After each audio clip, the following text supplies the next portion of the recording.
সিথি নামের এই মেয়েটা কবরের আযাব একেবারেই বিশ্বাস করে না। তাই আজকে সে তার ভাইকে সাথে নিয়ে একটা পাপিষ্ট লোকের কবর খুঁড়ে তার ভেতরে ঢুকে যায়। আসলে সে জানতে চাচ্ছে একটা মানুষ মারা যাওয়ার পর তাকে তার খারাপ কাজের জন্য কোনো শাস্তি দেওয়া হয় কিনা। তো কবরে ওই লাশের পাশে শুয়ে পড়ার আগে সিথি তার হাতে একটা ক্যামেরা নিয়ে নেয় সবকিছু রেকর্ড করার জন্য। আর তার ভাই কবরটা বাহির থেকে বন্ধ করে দিয়ে সেখানেই বসে অপেক্ষা করতে থাকে। এদিকে সিথি যখন কবরের আযাব শুরু হবার জন্য অপেক্ষা করছে, ঠিক তখনই দেখা যায় বিশাল বড় একটা সাপ ওই কবরের দিকে যাচ্ছে। কিন্তু সিথির ভাই, যার নাম ছিল আদিল, সে ওই সাপটাকে একেবারেই খেয়াল করে না। আসলে কবরের আযাব সম্পর্কে জানার এত আগ্রহ সিথির ভেতরে ছোটবেলা থেকে এসেছে। কারণ ছোটবেলায় যখন সে তার বাবা মা আর ভাইয়ের সাথে তাদের বেকারির দোকানে কাজ করত, তখন একদিন তাদের দোকানে অদ্ভুত টাইপের একটা লোক আসে। দেখে মনে হচ্ছিল সেই লোকটা অনেক ভয় পেয়ে আছে, আর হেডফোন লাগিয়ে সে তখন কিছু একটা শুনছিল। এরপর লোকটা তার কাছ থেকে একটা ক্যাসেট বের করে আদিলকে দিয়ে বলে, এই ক্যাসেটটি আমি নিজে রেকর্ড করেছি, আমার তোমাকে ভালো লেগেছে, তাই এটা আমি তোমাকে দিয়ে যাচ্ছি। আর এখন আমি নিজেকে আল্লাহর পথে বিলিয়ে দিতে যাচ্ছি, তুমি ভুল করেও বাইরে এসো না, কারণ এটা অনেক বিপজ্জনক। তো এসব কথা বলে লোকটা বাইরে বেরিয়ে যায়। এদিকে ঠিক তখনই দোকানের ভেতরে থাকা একজন কাস্টমার ক্যাশ থেকে কিছু টাকা চুরি করে নিয়ে পালিয়ে যায়। সিথি তার বাবা মাকে টাকার ব্যাপারটা বলার সাথে সাথে তারাও দৌড়ে ওই লোকটার পেছনে যায়। কিন্তু ঠিক তখন হঠাৎ করে বাইরে থেকে বিকট একটা শব্দ হয়, আর তাদের চোখের সামনে বিশাল একটা বিস্ফোরণে অনেক মানুষ মারা যায়, এবং ওই বিস্ফোরণে আদিলের বাবা মাও সেখানে মারা যায়। আর যেহেতু ওই বিস্ফোরণের সাক্ষী ছিল আদিল এবং সিথি, তাই পুলিশ তাদের ভাই বোনকে থানায় নিয়ে আসে তাদেরকে জিজ্ঞাসাবাদ করার জন্য। তবে সেখানে আদিল তাদের সাথে ঘটে যাওয়া সব কথা বলতে গেলে সিথি তাকে কোনো কিছু বলতে নিষেধ করে। এরপর তারা দুজন বাড়িতে চলে আসে। আসলে সিথি জানতে চাচ্ছিল যে কি আছে ওই ক্যাসেটে, যার জন্য একটা মানুষ নিজেকে সহ এতগুলো মানুষকে মেরে ফেললো। বাড়ি ফিরে যখন সিথি ক্যাসেটটা প্লে করে, সেখান থেকে ভয়ঙ্কর চিৎকার ভেসে আসতে থাকে। আর এসব কিছু শুনে মনে হচ্ছিল কাউকে খুব বাজেভাবে টর্চার করা হচ্ছে। ঠিক তখনই একটা ভারী কণ্ঠে বলতে শোনা যায়, অর্থাৎ তোমার রব কে?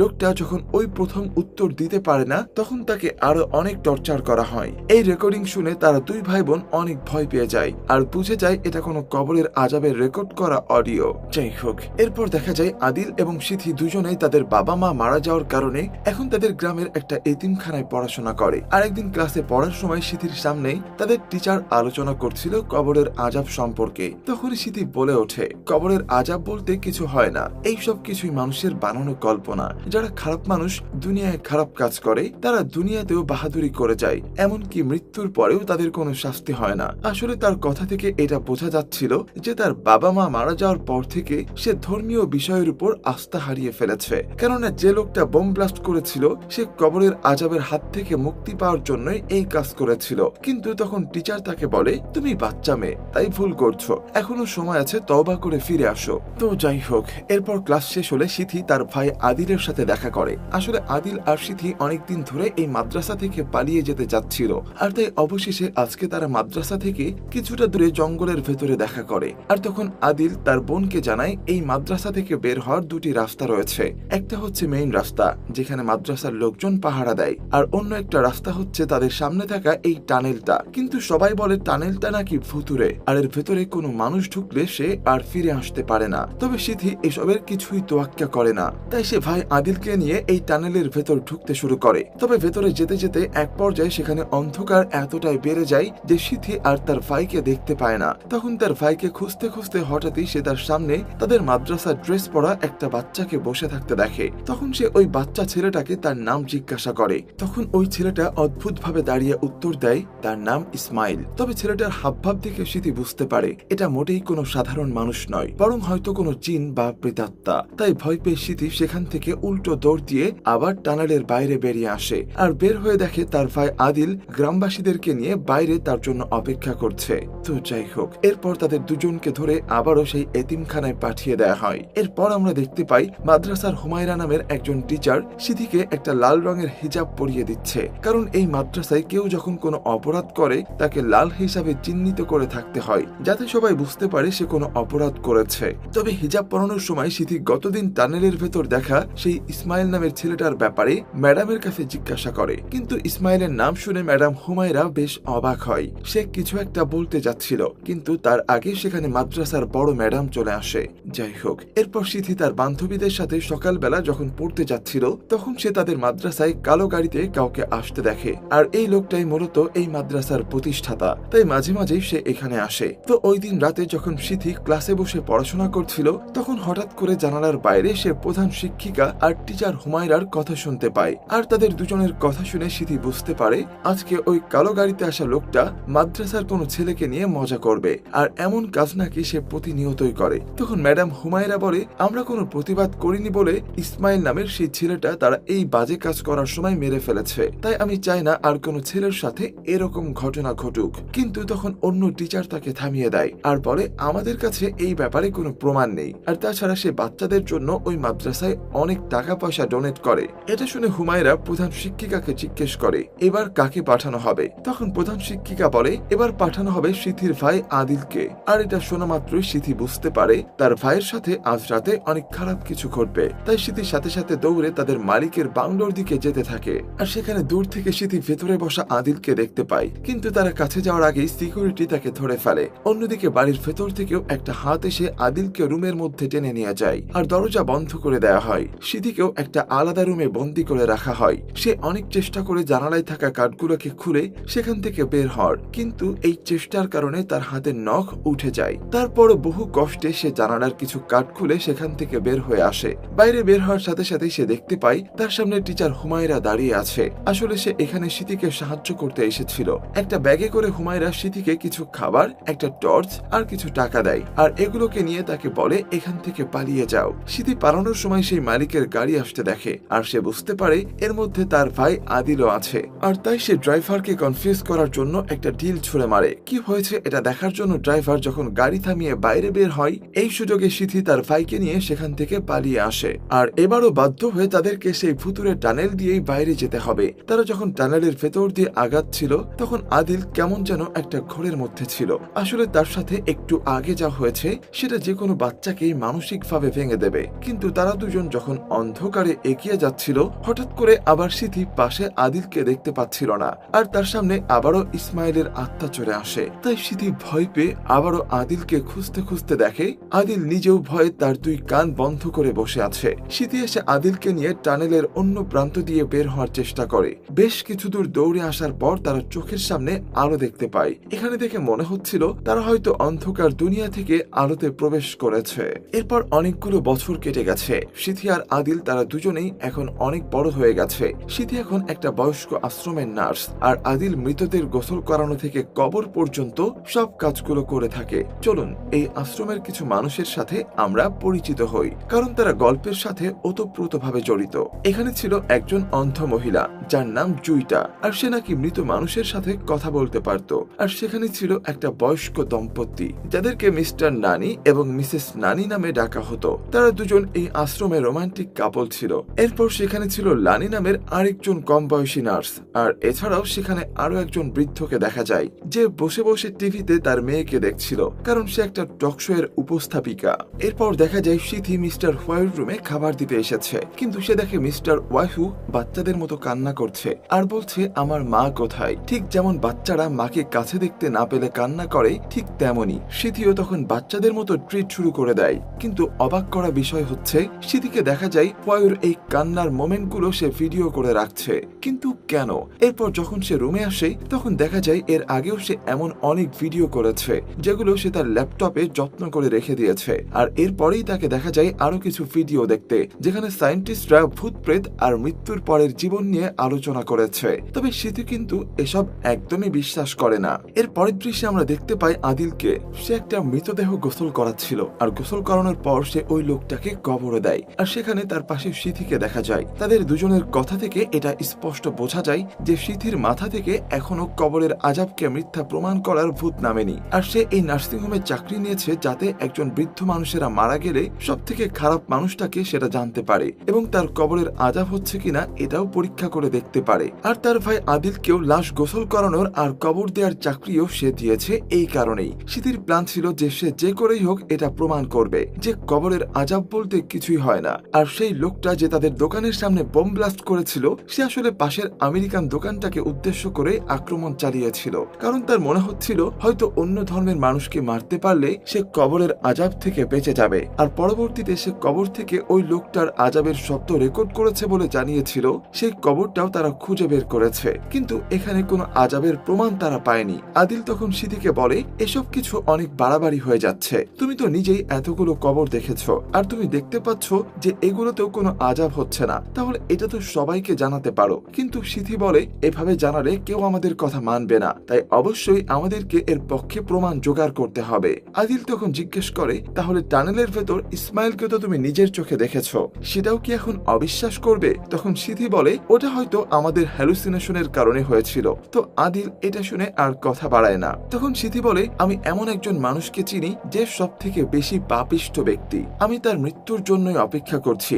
আদিল যখন জানতে চায় লোকটা কে, সিথি তাকে কিছুই বলে না। যাই হোক, রাতে যখন আদিল বাড়ি ফিরে আসে, আদিলের স্ত্রী লালা তাকে বাড়ি থেকে বের করে দেয়, কারণ আদিল প্রায় তার কাজ আর সিথির সাথে অদ্ভুত সব কারণে ব্যস্ত থাকে। সে ঠিকমতো তার স্ত্রীকে সময় দেয় না, তাই তার স্ত্রী তাকে ডিভোর্স দিয়ে দিতে বলে, আর তার ব্যাগ বাড়ির বাইরে বের করে দেয়। বেচারা আদিল বুঝতে পারে যে আসলে সে তার স্ত্রীর সাথে অন্যায় করেছে, তাই আর তেমন কিছু না বলেই ব্যাগ ঘাড়ে নিয়ে সেখান থেকে চলে আসে। অন্যদিকে আমরা দেখতে পাই সিথি তখন মিস্টার ওয়াহুর রুমে এসেছে, আর তারা দুজনে কথা বলার এক পর্যায়ে ওয়াহু স্বীকার করে যে সিথির গ্রামের এতিমখানার প্রায় 50টারও বেশি বাচ্চাকে মোলেস্ট করেছে। আসলে ওই ওয়াহু হলো সিথিদের গ্রামের এতিমখানার সেই মালিক, যে ওই দিন রাতে তার ভাই আদিলকেও খুব বাজেভাবে বলাৎকার করেছিল। তাই সিথির মতে ওয়াহু একজন বড় পাপী। আর সিথি তাকে বলে, আমি আসলে তোমার কবরের আযাব হয় কিনা এটা দেখতে চাই, আর এরপরে সিদ্ধান্ত নেব মৃত্যুর পরের জীবন আছে কি নেই। আর এখান থেকে আমরা বুঝতে পারি আসলে ওয়াহু এখানে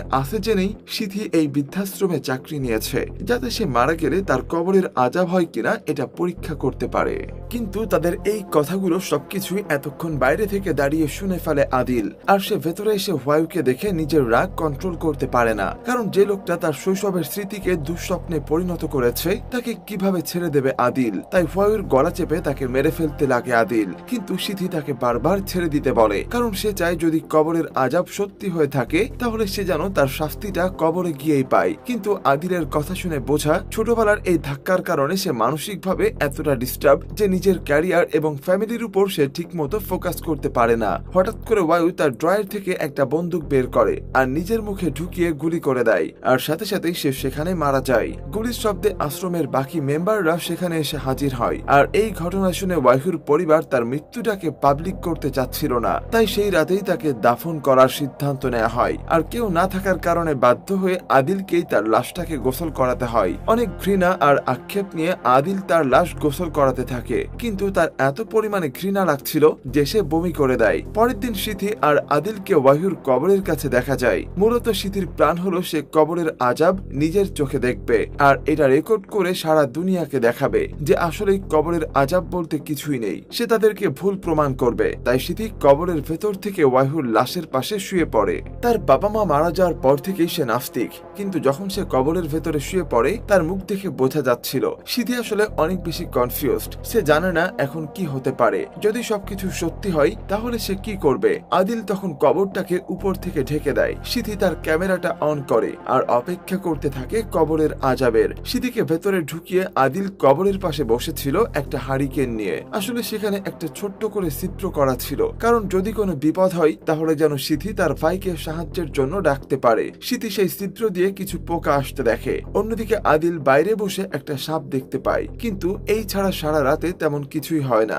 তাই সকাল হলে সিথি সেখান থেকে বের হয়ে আসে, আর সে এবার একেবারে শিওর হয়েছে কবরের আযাব বলে কিছুই হয় না। নাউজুবিল্লাহ। এরপর বৃদ্ধাশ্রমে ঢুকে সে ওই লোকটার কাছে আসে যার মেয়ে একটা টিভি শো এর উপস্থাপিকা ছিল, আর তাকে রিকোয়েস্ট করতে থাকে যেন সে তার মেয়েকে বলে সিথিকে তার শোতে কথা বলার সুযোগ দিতে।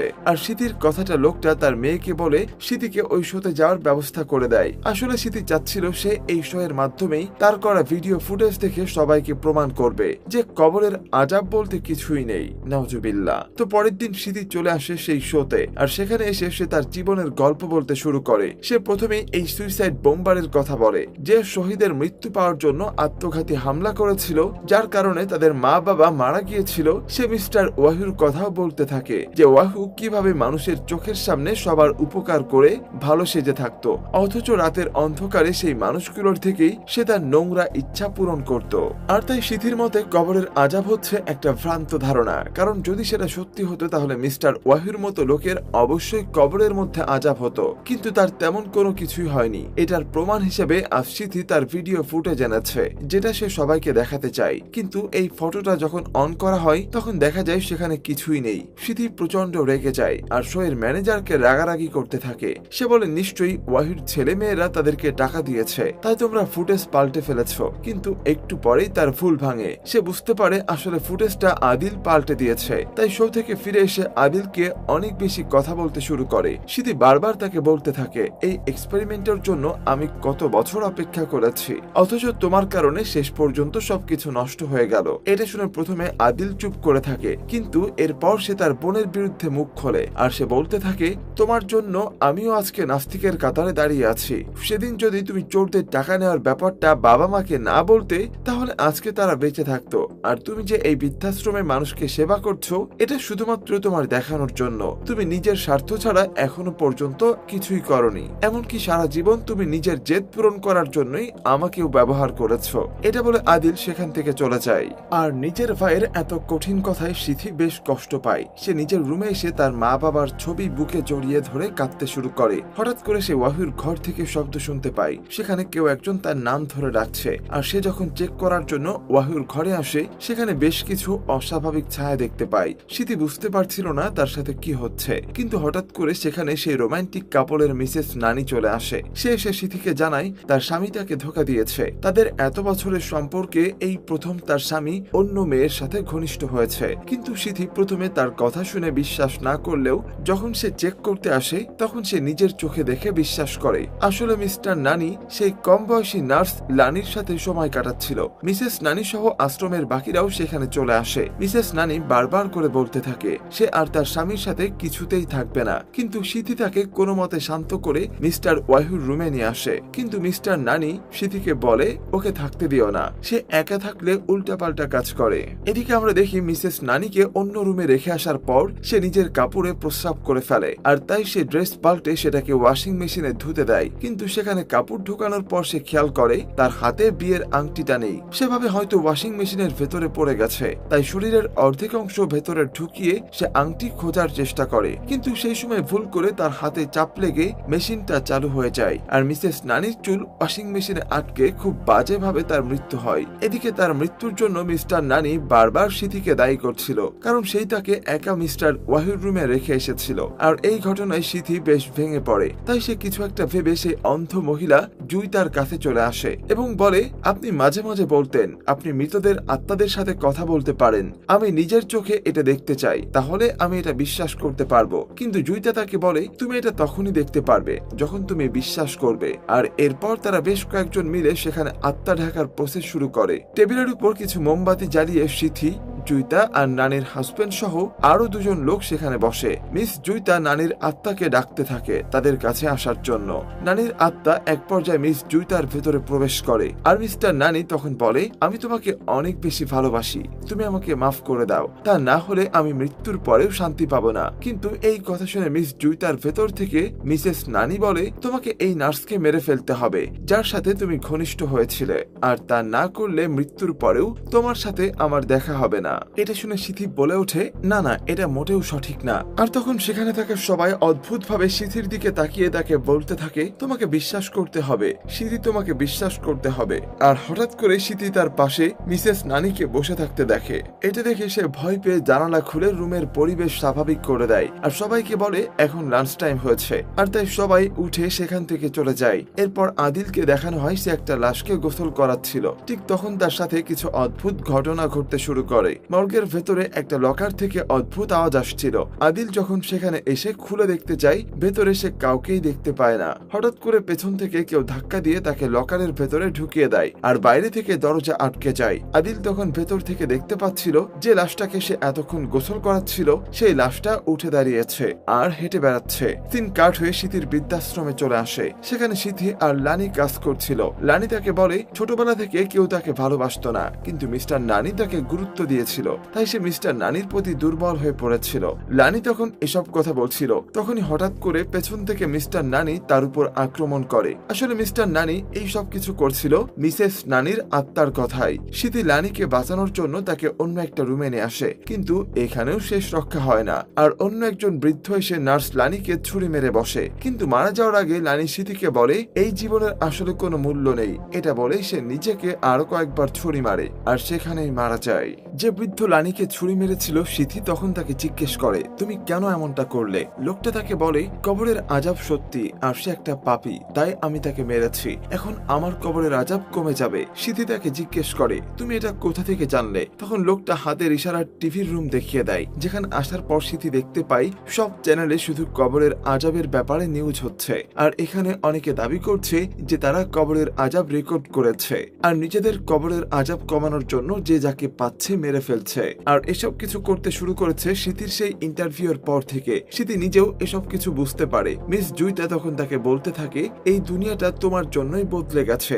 এরপর সে চলে আসে মিস্টার ওয়াহুর কবরের কাছে আর একাই কবর খুঁড়তে শুরু করে। করতে করতে হঠাৎ করে সে কবরের মধ্যে পড়ে যায় আর সেখানে কবর তাকে চারপাশ থেকে চাপ দিতে থাকে। সিথি নিজেকে বাঁচানোর জন্য হাত দিয়ে মাটি খুঁড়তে শুরু করে আর খুঁড়তে খুঁড়তে সে ছোট্টবেলার টানেলের ভেতরে চলে আসে। সেখানে কিছু দূর যাওয়ার পর সে তাদের বেকারিতে ঢোকার একটা দরজা দেখতে পায়, কিন্তু এই সব কিছুই ছিল স্বাভাবিক দুনিয়ার থেকে অনেক আলাদা। সে ভেতরে ঢুকলে আবারও সেই লোকটাকে দেখতে পায়। সে তাদের ক্যাশ থেকে টাকা নিচ্ছিল আর স্বভাবতই সে লোকটার হাত আটকে ধরে, কিন্তু আবার কিছু একটা ভেবে লোকটাকে যেতে দেয়। আর এটা দেখে বাইরে দাঁড়িয়ে থাকা তার বাবা মার আত্মা শান্তি পায়। সে বুঝতে পারে কারো মৃত্যু যেভাবে লেখা থাকবে সেভাবেই হবে। সে চাইলেও কোনোভাবেই বদলাতে পারবে না। সে নিজের ভুলগুলো উপলব্ধি করতে শুরু করে। সে বুঝতে পারে তার এই অবিশ্বাসকে সত্যি প্রমাণ করার জন্য সে আসলে নিজের জীবনটাকে নষ্ট করেছে। এরপর সে আবারও ইসমাইলকে দেখতে পায়। ইসমাইল তার কাছে সাহায্য চাচ্ছিল। আসলে ইসমাইল মারা যাওয়ার পরেও ওয়াহুর পাশবিকতা থেকে বের হতে পারছিল না, আর তাই সিথি তখন ইসমাইলের হাত ধরে টানেল থেকে লাফ দেয়। এতে করে ইসমাইলের আত্মা মুক্তি পায় আর সিথি নিজেকে আবারও ওয়াহুর কবরের তার লাশের পাশে আবিষ্কার করে। আর দেখে বোঝা যাচ্ছিল আসলে এটা সেই দিনের চিত্র যেদিন ওয়াহুকে কবরে দেওয়া হয়েছিল। তার মানে সিথি কখনো এখান থেকে বাইরে বের হয়নি। আসলে সে এতক্ষণ অপেক্ষা করার কারণে ঘুমিয়ে পড়েছিল আর এই সবকিছুই তার স্বপ্ন ছিল। তো এটা বুঝতে পেরে সিথি উপরের দিকে তাকিয়ে দেখে কবরের সেই ছিদ্র দিয়ে আগে যেখান থেকে পোকা আসছিল সেখান থেকে তখন একটা সাপ ভেতরে ঢোকে, কিন্তু সাপটা সিথির দিকে না তাকিয়ে সোজা ওয়াহুর মুখে ঢুকে যায়। এরপর ওয়াহুর লাশটা উঠে বসে। শুরু হয় তার কবরের প্রশ্নের উত্তর। কিন্তু পৃথিবীতে বেঁচে থাকার সময় যেহেতু ওয়াহু শুধুই পাপ করে গেছে আর সে ঈমান নিয়ে মারা যায়নি, তাই সে কোনো প্রশ্নের উত্তর দিতে পারে না। সাথে সাথে তার মুখ থেতলে দেয়া হয়। এরপর দেখতে দেখতে এই মুখটা আবার ঠিক হয়ে যায়। এরপর আবার তাকে থেতলে দেয়া হয়। এইভাবে বেশ কয়েকবার চলার পর সেই সাপটা আবার তার মুখ থেকে বাইরে বের হয়ে আসে এবং ভয়ঙ্কর রূপ ধারণ করে আর তাকে অজস্রবার সবল দিতে থাকে। আর সেই সাথে বারবার একটা ভয়ঙ্কর চেহারা ওয়াহুর মুখের সামনে এসে তাকে ধমকাতে থাকে। এই সবকিছু দেখে সিথি ভয়ে বারবার আল্লাহর কাছে সাহায্য চাইতে থাকে। সে বুঝতে পারে সে জীবনে কত বড় ভুল করেছে আর তাই সে ক্ষমা চাওয়ার জন্য ইস্তেগফার পড়তে চায়, কিন্তু সে ঠিক মতো পড়তে পারছিল না।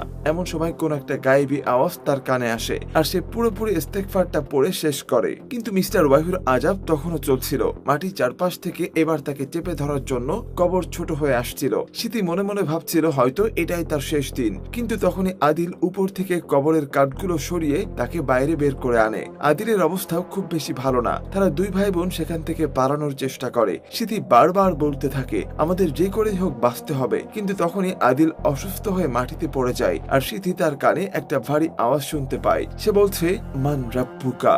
গল্পের শেষে দেখা যায় কেউ একজন ওয়াহুর মৃত্যুর আগে করা কিছু ভিডিও রেকর্ড দেখছিল, যেখানে ওয়াহু বলছে যদি মৃত্যুর পর সত্যি কবরের আযাব হয় তাহলে সেটা ডিপেন্ড করবে তুমি আসলে কোন জিনিসে সব থেকে বেশি ভয় পাও।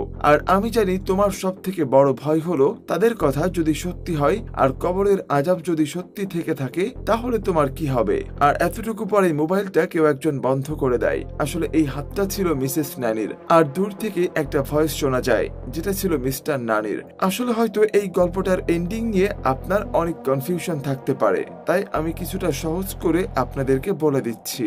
যেদিন ওয়াহু মারা যায় আর সেদিনই সিথি তার সাথে কবরে প্রবেশ করেছিল। আসলে সেই দিনই সিথি সেখানে মারা গিয়েছে, কেননা একজন জীবিত ব্যক্তি কোনোদিনই কবরের আযাব দেখতে পাবে না। আর তাই কবরের ভেতরে প্রবেশ করার পর সে যা কিছু দেখেছে সেগুলো আসলে আল্লাহর ইচ্ছাই ফেরেশতারা তাকে দেখিয়েছে। ওয়াহুর কবরে ঢোকার পর সিথি যে আর কখনো সেখান থেকে বের হয়নি, সেটা সব থেকে বড় প্রমাণ হচ্ছে মিস্টার আর মিসেস নানি এখনো একসাথে আছে, আর মিসেস নানি মোটেই মারা যাননি। আসলে এই সব কিছু যা সিথিকে দেখানো হয়েছে সেগুলো ছিল তার জন্য শিক্ষা। প্রত্যেকটা ঘটনা থেকে তার ভেতর থেকে অনুভূতিগুলো পাল্টেছে এবং উপলব্ধি বেড়েছে। ধর্ম যে আসলেই কাউকে ভয় দেখানোর জন্য নয়, আর ধর্ম মানুষকে সঠিক পথ দেখায়, খারাপ কাজ থেকে বিরত রাখে, সেগুলোই তাকে বোঝানো হয় এই ঘটনাগুলো দেখিয়ে। কারণ তখনও তার সওয়াল জবাবের পর্ব আসেনি, আর সারা জীবন যেহেতু সিথি তার মা বাবার মৃত্যুর কারণে অভিমান করে ইসলামের চরম সত্যের উপর থেকে মুখ ঘুরিয়ে নিয়েছিল, তাই তাকে কবরে ঢোকার পর আল্লাহর ইচ্ছাতেই এই সব কিছু দেখানো হয়েছে যাতে সে নিজের ভুল বুঝতে পারে। কিন্তু মৃত্যুর পরে এই বিশ্বাস কি কোনো কাজে আসবে? আর হ্যাঁ, আদিল নিজেও হয়তো বেঁচে নেই, অথবা শেষে যখন আদিল এসে সিথিকে কবর থেকে টেনে উপরে তোলে সেটা কি আসলেও আদিল ছিল? কারণ আদিল যখন তাকে কবর থেকে বের করেছিল সে নিজেও কবরের ভেতর মিস্টার ওয়াহুর আযাব দেখতে পাচ্ছিল, নাকি আদিলের রূপ ধরে কোনো ফেরেশতা এসেছিল যে একদম শেষে তাকে জিজ্ঞেস করেছিল মান রব্বুকা। তবে সব শেষে এটাই বলতে চাই, আজকের গল্পটাকে শুধুমাত্র একটা মুভি হিসাবেই দেখবেন। এটাকে মোটেই ইসলামের স্পর্শকাতর দিকগুলো অথবা অন্য কোনো দিক দিয়ে মেলাতে যাবেন না, কারণ মুভিতে দেখানো সবকিছুই কাল্পনিক, যার সাথে বাস্তবে ইসলামের কোনো মিল নেই। তো আজ এই পর্যন্তই, দেখা হবে অন্য কোনো ভিডিওতে নতুন কোনো গল্পে। আল্লাহ হাফেজ।